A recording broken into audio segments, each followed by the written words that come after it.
Some 2,000 Kenyan women are estimated to die each year because of botched abortions. According to Kenyan government figures, 300,000 backstreet abortions are performed in the country yearly, with 20,000 women being hospitalized due to abortion-related complications. It is numbers like these that propelled the Federation of Women Lawyers, or FIDA, to help draft the Reproductive Health and Rights Bill 2008, which seeks to legalize abortion. Grace Kimani is Director of Programs with FIDA.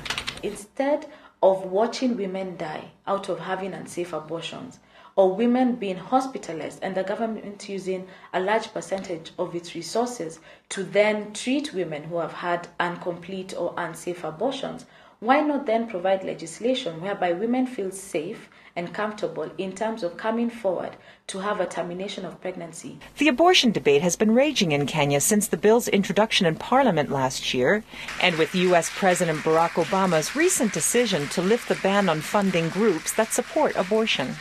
On the one side are those who argue that women have the right to safe medical procedures if they choose to terminate a pregnancy.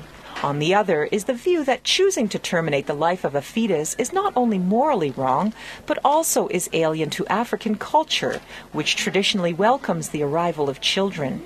Gynecologist and pro-life activist Dr. Jean Kagia explains. Children even belong to the community, and there is no community that throws away a child. Even when the mother dies, there's always somebody else who will take over that child. In Dr. Kagia's view, the issue does not boil down to a simple clash between the rights of a woman versus the rights of her unborn child, as is the case in the U.S. and other places. She argues that African women need to have their basic rights fulfilled first.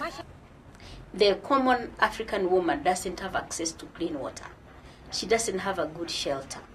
She's going to go for long distances to get water. She doesn't have access to good food. The healthcare services are very, very far away. And you find some of them even don't have access to education.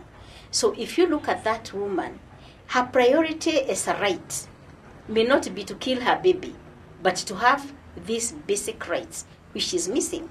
She blames what she calls Western interests for introducing and fueling the abortion debate, saying they are seeking to undermine traditional African values.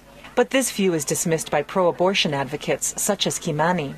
There were herbs and there were different concoctions used in our past, in our culture, in the olden days that were used actually very early on in pregnancies to ensure that the pregnancy does not continue. She says that poor rural and urban women rarely get child-rearing assistance from family members, friends, and even their husbands, who are in equally dire circumstances. For now, the debate continues. Kenya is the first East African country to consider legalizing abortion.